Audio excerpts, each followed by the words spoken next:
Hey guys, welcome back to the channel. Today we're going to be talking about how to set up an account on Bitmex and how to start trading. The first thing you're going to need is an email address. That's actually all you're going to need to sign up at Bitmex. If you are in one of the countries that they do not allow, such as the US or Canada or North Korea or Iran or something like that, then you won't actually be able to register on Bitmex unless you are using a VPN. I recommend for VPNs. Now I can't like suggest that you do use a VPN to access it, but if you were to use a VPN, I would recommend either ExpressVPN or NordVPN. I've heard good things about that one. I use ExpressVPN and it works well enough. So after you got your email and you've registered on here, every time you log in you have to use that VPN if you're in one of those countries, and then you can go up into the top right here and click on your email and go down to account security. The first thing you'll want to do once you get into your account is come down here to the security area here and enable two-factor authentication via Google Authenticator. And then if you go up to the left, so once that's done and you save your backup code so that way you can get back into your account in case you lose your phone or break your phone, you can still get into your account. It's very difficult to get in if something's happened to your two-factor authentication and you don't have the backup code. But once you have that done, come up here to the top left corner and you can click on balances to see how much you have in your account. This account this is one of the accounts I used for my 100x Mex challenge. It's really just a gambling, so just like I was using 100x leverage on all my trades. So you can see that I deposited 0.01 Bitcoin and then I lost it. So I got 0.0017 Bitcoin left in my account. And then you can deposit or withdraw. If we go over to the deposit tab, you will see a deposit address. You'll have your own deposit address. You can copy and paste this into whatever wallet you are sending your Bitcoin from and send to Bitmex. You really want to make sure though that you have your two-factor authentication set up before you go and do this. The next thing, we have the withdraw here. Just put in your address that you want to send to, choose the amount. They'll have a recommended network fee, which is pretty high right now, I guess, because it will go up as the Bitcoin mempool gets more full. So as there are more and more transactions trying to go through the network, that fee is going to get higher and higher, so that way you can ensure that your transaction will go through. And then your two-factor authentication to double check and then submit. They send out all their withdrawals at one time each day. I'm not sure what hour it is exactly, but if you send out of here and it's not going right away, all right, first you're going to need to confirm in your email, but then after that, if it doesn't look like it's going anywhere right away, it's probably because they just haven't sent out the batch yet. Let's go back to the main page, click the trade button up here, and we're going to take a little tour of our main page here. Starting at the top left, we have our order types. Limit order, market order, stop market order, and if you click the arrow down here, you actually have more options for your stop markets: stop limit, trailing stop, take profit limit, and take profit market. For the most part, I actually do not use these. Some people like to use trailing stops. In my experience, trailing stops are actually not the best way to secure profit. But we'll save that for another day. As we go down, you can see the quantity. So these are the right now we're looking at the Bitcoin perpetual swaps contract. So basically, it's a I'll get more into the contract types later, but basically it's just trading. You're betting whether you think Bitcoin is going to go up or down against the US dollar. If it goes up and you have a long position, then you make money. If it goes down and you have a long position, you lose. And if it goes down and you have a short position, you make money. And if it goes up, you lose money. So you can choose the quantity of contracts that you want to enter into a position up here. You can either have a positive number or, oh yes, you need a positive number, sorry. So then you choose the price that you want to do it at, and then you have buy or sell option. So if you click sell, it will open a short position for you, and if you click buy, it'll open a long position. This right now is limit, but if you're shorting and the price that you set the order at is below the current price and you click short, it will automatically act as a market order and fill it automatically at the highest currently open limit orders in the book. Next, we have our leverage panel. So this will be your best friend here on Bitmex. It can also be your biggest enemy.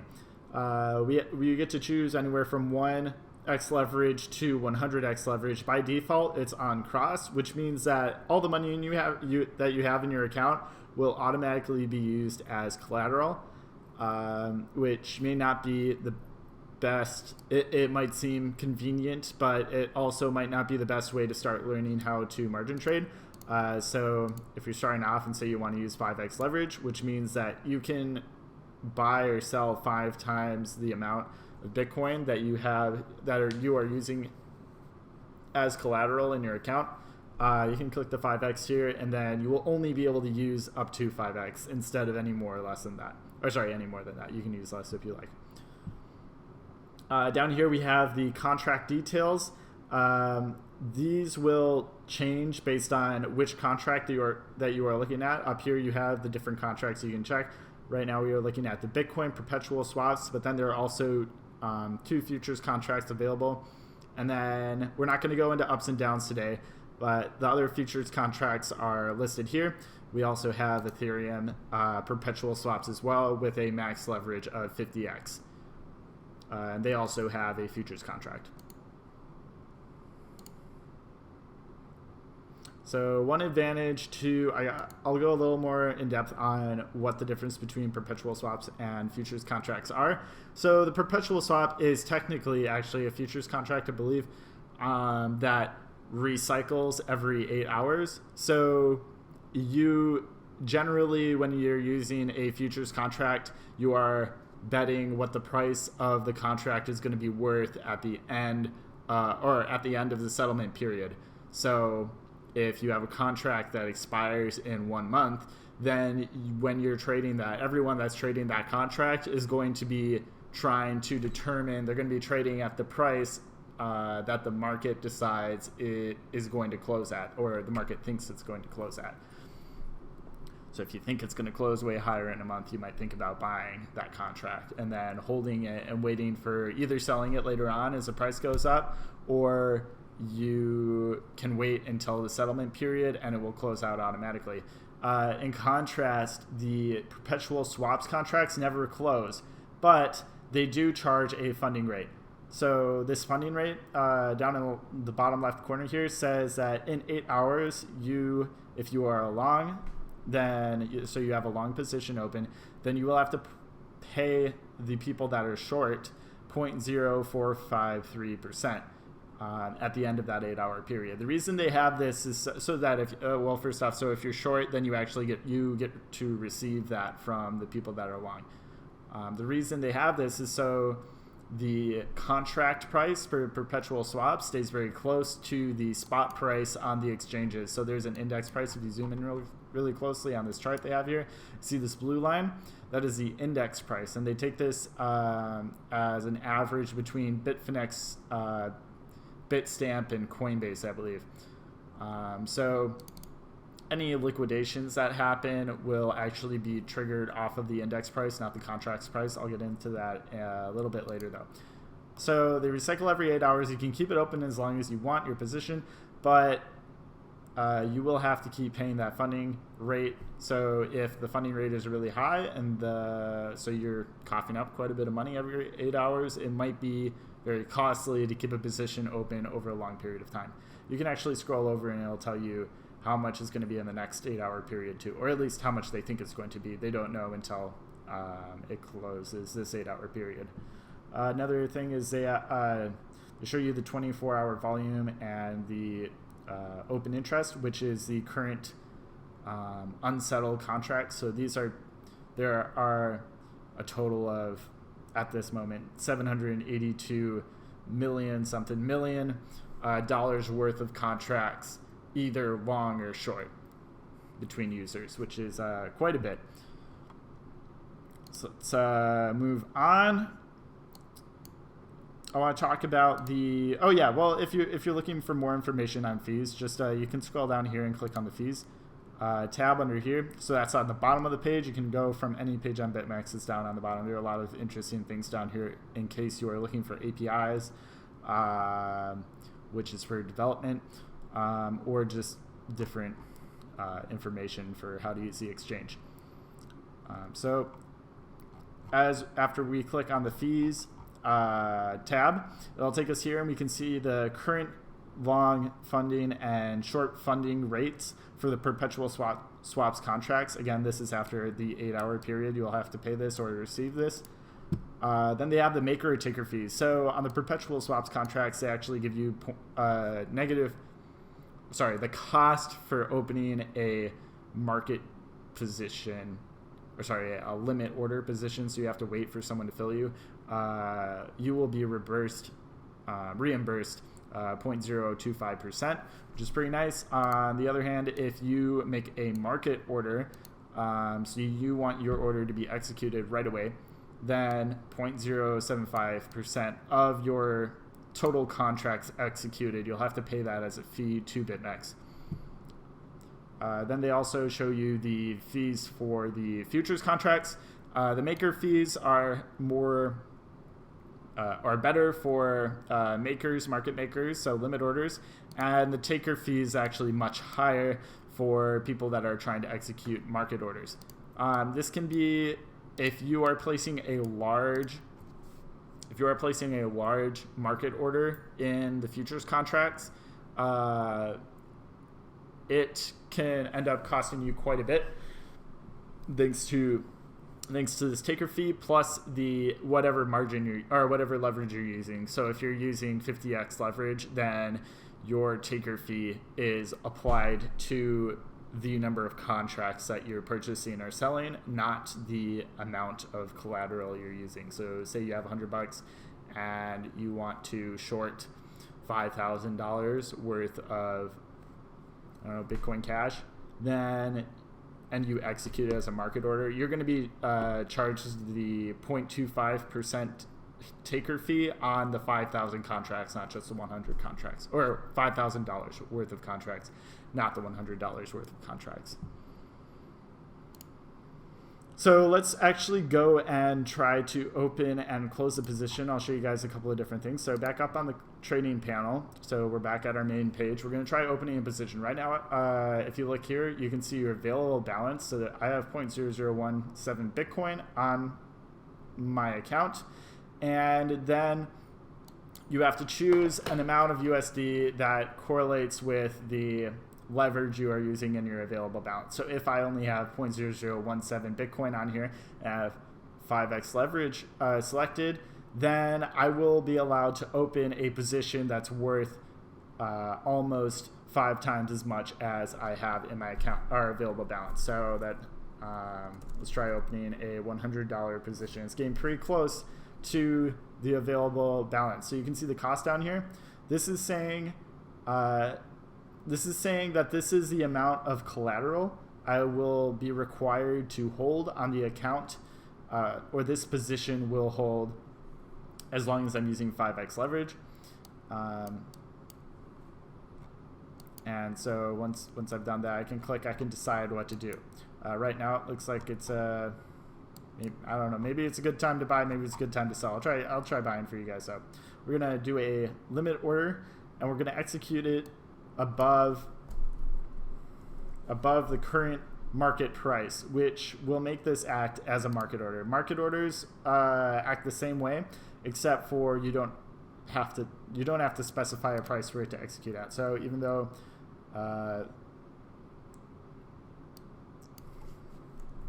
I'm executing above the price, it's just going to go right away. So you'll see this panel, so you can confirm everything that you're looking at. It'll show you order value, a couple of other things. This panel here gives you a visualization of how much leverage you're using and how dangerous it is. So if it ever maxes out, it will have to close your position. Since we're using a fixed rate of 5x, our liquidation price is never going to move. So once we execute that order, there we go. Oh, what's this? Wait. So it says we submitted our order and the order filled at 12,208. If there are a ton of trades being like a ton of people using Bitmex all at once, then it's possible that they are not going to be able to service your request. And you might get something like an overload error. In that case, you can just try to submit it right after again and keep trying to do that. I very highly recommend that if that is happening to you, though, that you have a limit price set so that you don't end up buying up the order book, because what tends to happen is that nobody else can submit orders during that period of time either, because probably some large positions are being liquidated on the exchange. In that case, when your order finally does get accepted and goes through, there might not be any limit orders for your market order to execute on within a respectable range. So really, I do recommend using the limit orders and choosing the price that you want to have it execute at, and being very careful with that. So now that we've opened our position,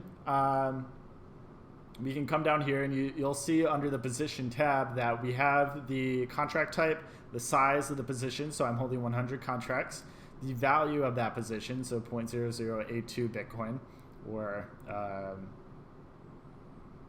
so nearly 5 times of what my available balance was. It'll have our entry price, so right now it's below. You can actually see it on the chart too. It'll say that we have a 100 contract position opened at $12,208.5, which is also reflected down here in the position tab, and the price is below that. So that's what the mark price is reflecting, is the I'm not 100% sure what the mark price is reflecting actually. It says here that it is the number that these values are calculated off of, but it doesn't really follow either the contract values or the index value precisely. So it's a little bit confusing, but it's just going to give you an idea of what the price is at the time that you're looking at. Then we have liquidation price. This is very important. So since we're using 5x leverage, we have an order that is 5 times the size of the collateral that I'm using to back up this order. So if it goes up 20%, that will double my position. I will make 100% my collateral back, or sorry, not my collateral back. I'll make 100% of, no, yeah, actually, yeah, 100% of my collateral. So that will be reflected here in return of equity, return on equity, I believe.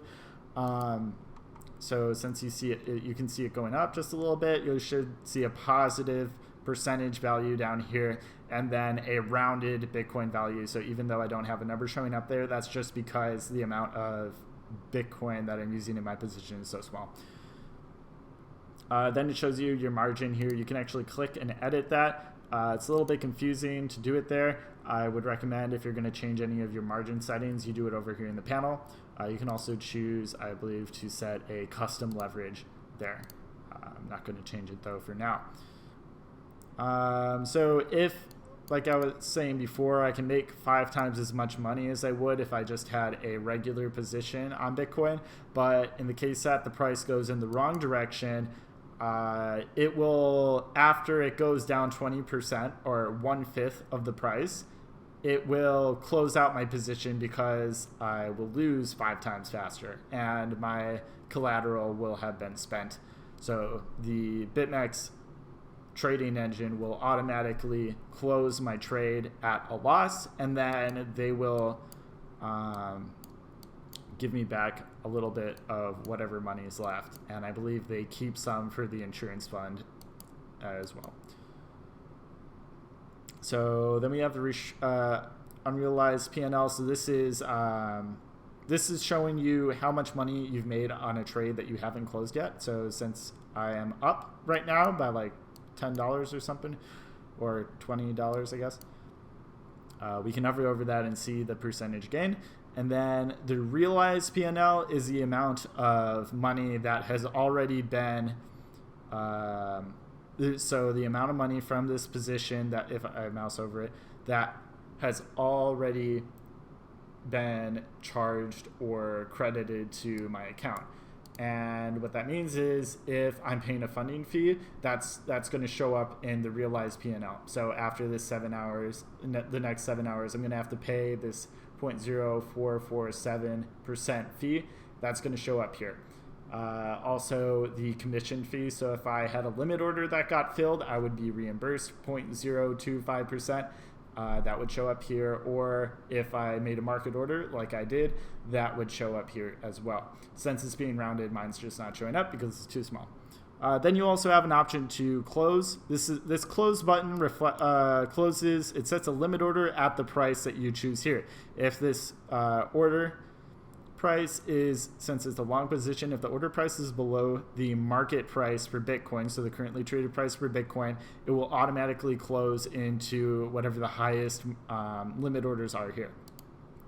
And then this market close button will do the same thing, except you don't get to choose to close it higher. So maybe I say, like, if it goes up to like 12,275 or 76, I guess, dollars, and I will want to set a limit close position. So I'll click that and it will set it right up here, and you can see that show up on the screen. You can also see it under the active orders tab down here. It'll show you the price, it'll show you the value of the order.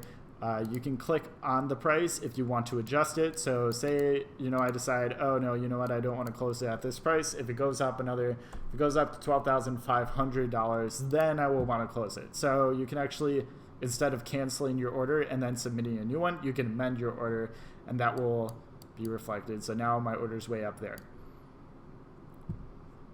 So you can also cancel them up here, or in the active orders tab, you can cancel them down here. It's already been canceled, so if I click it, it's just going to tell me that it can't be canceled since it's already canceled. Another thing that you're going to be probably using on here is stop losses. So since you are making and losing your money 5 times or whatever, whatever leverage you choose. So if you're using 10x, so you'll make it and lose it 10 times faster, you're going to want to have a stop loss probably to keep you from losing everything, or to keep you within a reasonable amount of risk on your position. So to do that, since we have so if we go to the position tab, you can see I have a size position of 100. If I want to set a stop order, so if it's going down and it goes down below, I don't know, if it goes down below 12,147, so 12,400 and, what did I say, 47? No, 147, there we go. Yeah. And then, so 100 contracts, if the price goes below this price, it will automatically close out the position and sell to whoever has the highest limit orders in the book at the time. Then there's this button down here. This is important. If you do not have this button checked, close on trigger. If you don't have it checked and you put in, say, 200 contracts and you only have a 100 contract position open, then when it crosses below this stop price, so it's not checked now, if the price goes below that price, or if the Bitcoin goes below your stop price here, then it will not only sell the 100 contracts that you have in your position, but it will also go short 100 contracts, since that makes a total of 200 contracts. So you'd be negative 100 contracts then. Whereas if I have this close on trigger button checked, then it will only close out a position that I already have open, and it will not open up any short position. So even if I have 200 contracts here, it's not going to make me short 100 contracts. It will only close out the 100, and then I'll just have an order sitting there that it doesn't know what to do with.